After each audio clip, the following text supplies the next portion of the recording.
गोरी कौवी अपने घर में बैठी टीवी देख रही थी जब कालू कौवा बाहर से आता है। कहाँ है मेरा बर्गर, कहाँ है? आज मेरे पास इतने पैसे नहीं थे, मैं तुम्हें फिर किसी दिन बर्गर ला दूंगा। क्या क्या कहा तुमने? फिर किसी दिन? मैंने सुबह से कुछ खाया नहीं है बर्गर खाने के शौक में, और तुम बिना बर्गर के ही घर आ गए। तंग आ गया हूँ मैं तुम्हारी रोज रोज की ऐसी बातों से। मैं कहाँ से तुम्हें रोज रोज बर्गर पिज्जे ला ला कर खिलाऊं? अगर तुम मुझसे तंग आ गए हो तो मैं अपने मैके चली जाती हूँ। वहाँ मेरे भाई मुझे बर्गर भी ला देंगे और पिज्जा भी। ऐसा कहते हुए गोरी अपना सामान उठाती है। रुको रुको गोरी, मेरा ये मतलब नहीं था, मेरी बात तो सुनो। मगर गोरी कौवी कालू की पत्नी उसकी कोई बात नहीं सुनती और अपने मैके चली जाती है। क्या बात है, आज मेरी बेटी का मूड कुछ ठीक नहीं लग रहा। क्या कालू से लड़ाई हुई है? हाँ माँ, मैंने एक बर्गर ही तो मांगा था और उसने लड़ाई शुरू कर दी।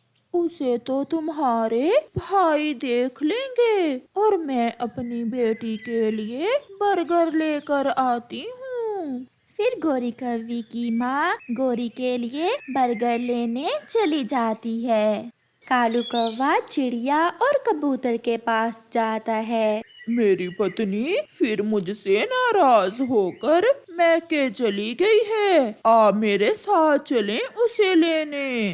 कालू भैया, आपका तो रोज का यही काम है। अगर आज उसे ले आएंगे तो कल फिर चली जाएगी वो मुझसे बर्गर मांग रही थी, बस इसी बात पर लड़ाई हो गई। छोटी सी बात पर वो झगड़ने लगी और मैके चली गई। तुम्हारी पत्नी के भाई बहुत बुरे हैं, पिछली बार भी उन्होंने हमें कई बातें सुनाई थी, इसीलिए तो मैं अकेला जा नहीं रहा।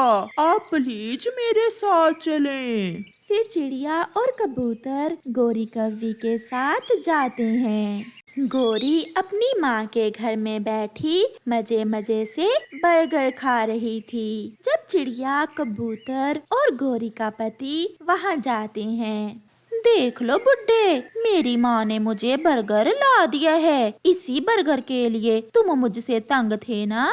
गोरी अपने पति को ऐसे तंग नहीं करते। अब चलो, हम तुम्हें लेने आए हैं। अगर इतना ही ख्याल है कालू का तो खुद चली जाओ, इसके साथ कर लो शादी इस कालू से। तुम बहुत बेशरम और बुरी हो। मैं तुम्हारा भला सोच रही थी और तुम उल्टा मुझे ही बातें सुनाने लग गई हो। मुंह संभाल कर बात करो। अब अगर कोई ऐसी बात की तो जान से मार देंगे हम, ना तुम्हें अपनी इज्जत का ख्याल और ना ही दूसरों की इज्जत का। आ लेने दो मेरे भाइयों को, वो तुम्हारी अभी इज्जत बनाएंगे। चलो कबूतर भैया, मुझे तो पहले ही पता था। कालू, हम जा रहे हैं, तुम जानो और तुम्हारा काम। मैं तो कहता हूँ ऐसी बदतमीज को यही मैके ही रहने दो, ये तो कोई चुड़ैल है। ऐसा कहते हुए चिड़िया और कबूतर वहाँ से चले जाते हैं। रुको रुको, मेरी बात सुनो।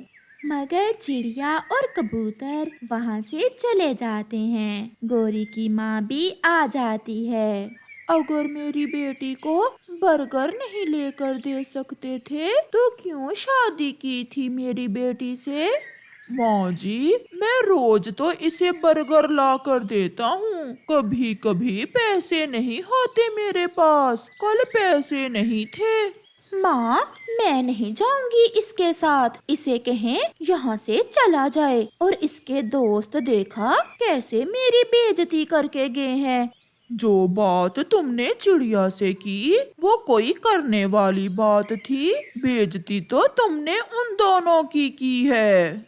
हाँ हाँ, मैं ही बुरी हूँ, मुझे सब पता है। जो तुम्हारे चक्कर हैं उस चिड़िया के साथ। चल भाग यहाँ से, बड़ा आया बुढ़ा खोसट। कालू चुप करके शर्मिंदा होते हुए वहाँ से चला जाता है। गोरी बेटी, घर में आटा नहीं है, मैं चक्की से थोड़ा आटा लेकर आती हूँ। माँ, आते हुए मेरे लिए छोटा पिज्जा भी लेती आना। मैं ले आऊंगी अपनी बेटी के लिए पिज्जा। गोरी की माँ अभी थोड़ी ही दूर गई थी कि एक बड़ी चील पीछे से आती है। बूढ़ी कौवी मिल गई, आसान शिकार है। वो बड़ी चील गोरी की माँ को उठाकर भाग जाती है। शाम को एक पक्षी उनके घर बताने जाता है। वो चील आपकी माँ को खा गई, मैंने खुद देखा। माँ, मेरी माँ, आप क्यों मुझे छोड़कर चली गई? आप ही तो मुझे बर्गर ला कर देती थी। अब कौन मुझे बर्गर ला कर देगी? कौन मेरी मांगे पूरी करेगा?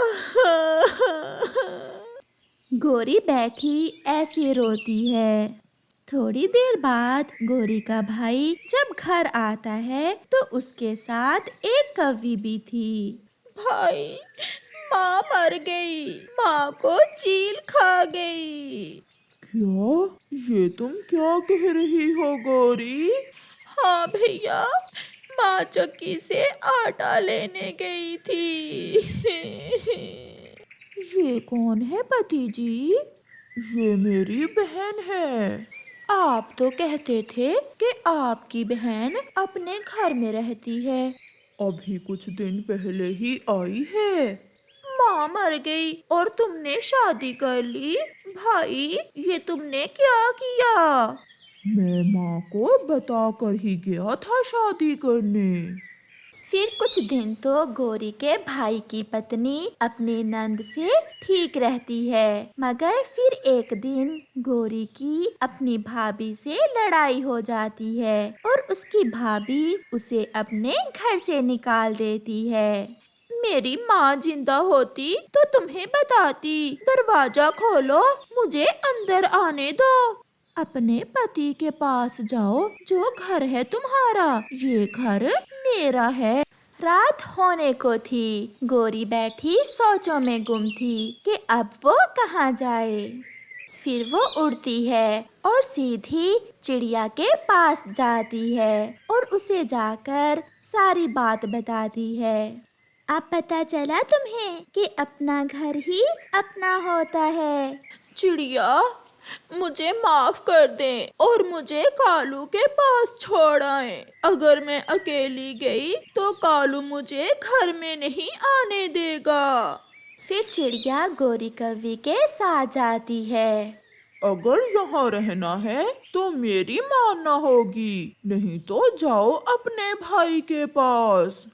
कालू भैया, अब माफ कर दें गोरी को। गोरी अब सुधर गई है। गोरी तो बैठी रोए ही जा रही थी क्योंकि वो अपने किए पर पछता रही थी। फिर कालू कौवा अपनी पत्नी को माफ कर देता है। जंगल में गर्मियों का मौसम था। बारिशें ना होने के कारण इस साल गर्मी तो कुछ ज्यादा ही पड़ रही थी। पूरे जंगल में बस वही एक बड़ा पेड़ ऐसा था जिसके पत्ते बहुत ज्यादा थे। ज्यादा पत्ते होने के कारण उस बड़े पेड़ की छांव भी बहुत ठंडी थी। उस पेड़ की छांव तो ऐसे ठंडी थी जैसे एसी की ठंडी हवा।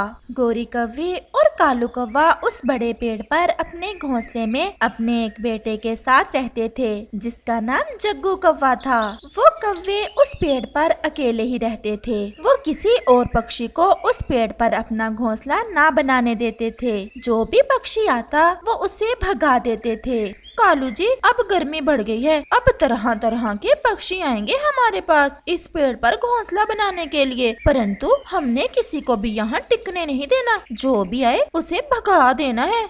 गोरी, तुम चिंता न करो, मुझे तो खुद अच्छा नहीं लगता कि कोई चिड़िया हमारे पास चूं चूं करे या कोई तोता टें टें करता रहे। मुझे तो रात को नींद ही नहीं आती अगर कोई और पक्षी पास में हो तो। चलो फिर नदी से पानी पीने जाते हैं और मुझे तो नहाना भी है। चल भी गोरी, नदी के ठंडे ठंडे पानी से नहाने को तो मेरा भी मन कर रहा है। जग्गू, क्या तुम जाओगे? नहीं पापा जी, मुझे तो नींद आ रही है, आप जाएं। फिर गोरी कौवी और कालू कौवा नदी पर पानी पीने चले जाते हैं। वो चिड़िया और कबूतर भी उड़ते फिर रहे थे। वो किसी घने पेड़ की खोज में थे। वो गर्मियों के लिए अपना नया घर बनाना चाहते थे। चिड़िया, वो सामने वाला पेड़ देखो, चलो हम वहाँ जाते हैं। फिर वो दोनों उस बड़े पेड़ के पास आते हैं। ये पेड़ तो बहुत अच्छा है, कितनी ठंडी छांव है इस पेड़ की। हम अपना गर्मियों का घर इसी पेड़ पर बना लेते हैं।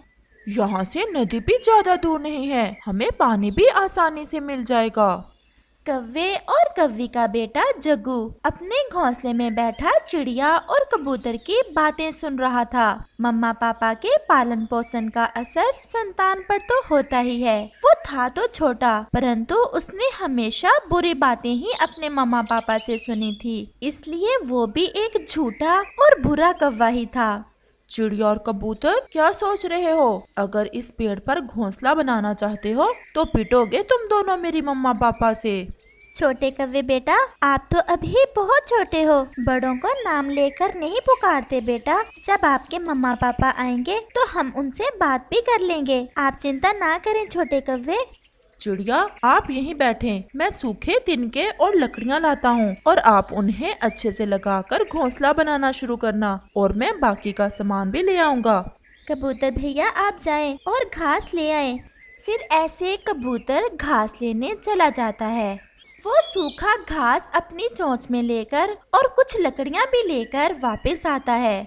चिड़िया बहन, आप ये लगाएं और मैं फिर से जाता हूँ। कबूतर फिर से चला जाता है। वो चिड़िया बहुत खुशी खुशी अपना काम कर रही थी कि गोरी कौवी और कालू कौवा भी लौट आते हैं। अरे अरे ठहरो छोटी चिड़िया, ये क्या पाप कर रही हो तुम? कौवी जी, मैं और कबूतर अपना अपना घर बना रहे हैं। इस पेड़ की छांव बहुत ठंडी है, हमें अच्छा लगा ये पेड़।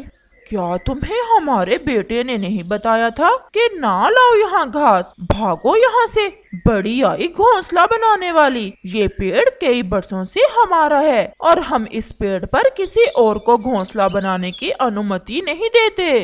वो कौवे ऐसे चिड़िया को भगा रहे थे कि कबूतर फिर से घास लेकर आ जाता है। अच्छा, तो ये है तुम्हारा दोस्त कबूतर? मैंने कहा न जाने कैसा होगा, ये तो ऐसे दिख रहा है जैसे कई दिनों से नहाया ही न हो। चिड़िया, हमसे ज्यादा बोल नहीं होता, बता दो इस कबूतर को सारी बात, नहीं तो मार मार कर पंख तोड़ दूंगा तुम दोनों के।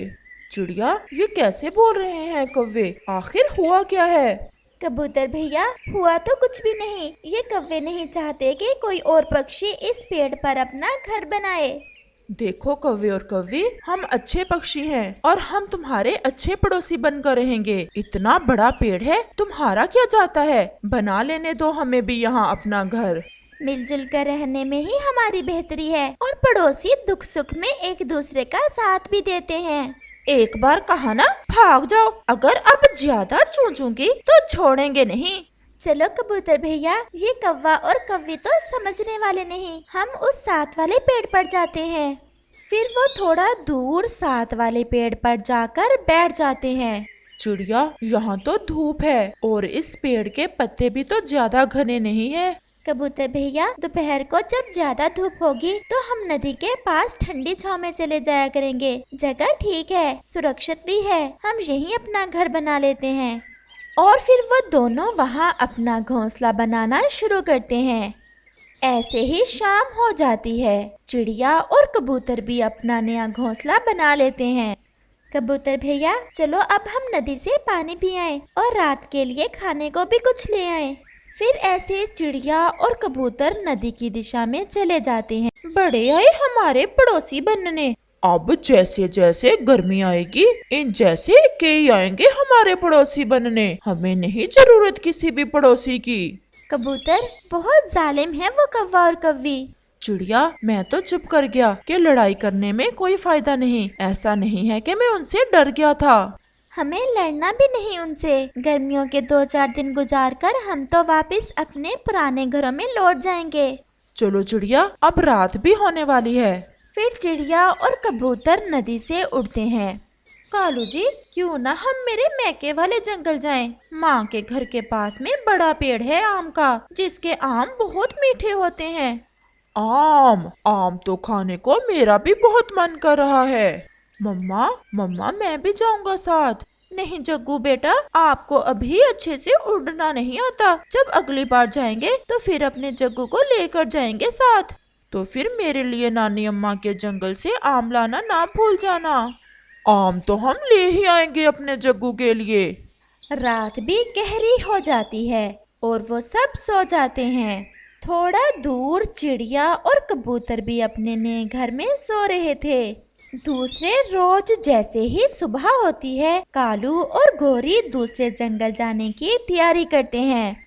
जग्गू, मीठे मीठे आम लाऊंगी मैं तुम्हारे लिए, परंतु घर से बाहर नहीं जाना। एक तो बाहर बहुत गर्मी है, दूसरा अभी आप बहुत छोटे हो, अभी आपको अपनी रक्षा करनी भी नहीं आती। फिर कौवा और कव्वी दूसरे जंगल निकल जाते हैं और जग्गू अपने घोंसले में सो जाता है। चिड़िया, आज क्यों ना पहाड़ों की दिशा में जाएं? हम ऐसा ही करते हैं। इस पेड़ पर तो थोड़ी ही देर में धूप आ जाएगी। हम दोपहर भी पहाड़ों पर ही गुजारेंगे और शाम को ही लौट कर आएंगे। जब चिड़िया ऐसे बात कर ही रही थी तो चिड़िया का ध्यान सामने कव्वे और कव्वी के घोंसले पर जाता है, जहाँ एक सांप कव्वे के सोए हुए बच्चे के पास बैठा हुआ था। वो सांप तो उस छोटे कव्वे को खाने ही वाला था। कबूतर, वो देखो सामने कव्वे के घोंसले में सांप है। जल्दी चलो, हमें उस सांप से बचाना होगा उस छोटे बच्चे को। फिर चिड़िया और कबूतर वहां जाते हैं और उस सांप का ध्यान बिठाते हैं। भागो भागो जालिम, ये बच्चा तो अभी बहुत छोटा है, तुम्हारा तो पेट भी नहीं भरेगा। और चिड़िया पीछे से अपनी छोटी चोंच से उस सांप पर हमला करती है। वो छोटा कौवा भी उठ जाता है। चिड़िया आंटी, मुझे बचा लें। कबूतर अंकल, मुझे बचा लें, ये सांप मुझे खा जाएगा। चिड़िया फिर से सांप पर हमला करती है। आगे से सांप भी वार करता है। चिड़िया घायल हो जाती है और वो सांप भी डरता हुआ भाग जाता है। चिड़िया बहन, आपका तो पंख घायल हो गया है। मैं ठीक हूँ कबूतर भैया, हमने एक छोटे पक्षी की जान बचा ली, मुझे बहुत खुशी है। फिर कबूतर चिड़िया को उठाकर अपने घोंसले में ले जाता है। चिड़िया के तो बहुत दर्द हो रहा था। बहन, मैं आपके लिए बुलबुल से दर्द रोकने वाली जड़ी बूटी का रस लेकर आता हूँ। फिर कबूतर जाता है और बुलबुल से वो रस लाता है और चिड़िया के मुंह में 2 कतरे डाल देता है। कौवा और कव्वी भी अपने घर लौट आए थे। उनका बेटा उन्हें सारी बात बताता है। मम्मा मम्मा, वो तो मुझे खाने ही वाला था अपने तेज दांतों से। जब मुझ पर हमला किया तो चिड़िया आंटी सामने आ गई और वो तो घायल भी हो गई। कालू, हमने कितना बुरा किया उस चिड़िया और कबूतर से, और उन्होंने हमारे बच्चे की जान बचाई। चलो हम उन्हें कुछ आम देकर आते हैं और धन्यवाद बोल कर आते हैं। फिर वो चिड़िया के पास जाते हैं। ये कुछ आम आप रख लें और हमें माफ कर दें, हमारी आंखें अब खुल गई हैं। अच्छे पड़ोसी मिल जाने से सच में जिंदगी आसान हो जाती है। आपका बहुत बहुत धन्यवाद। अगर आप ना होते तो हमारा बेटा तो आज मर गया होता। और कल हम अपने वाले पेड़ पर ही आपका घोंसला बनाएंगे और हम सब मिलजुल कर रहेंगे। ऐसे फिर वो सब मिलजुल कर रहते हैं और एक दूसरे की मदद करते हैं।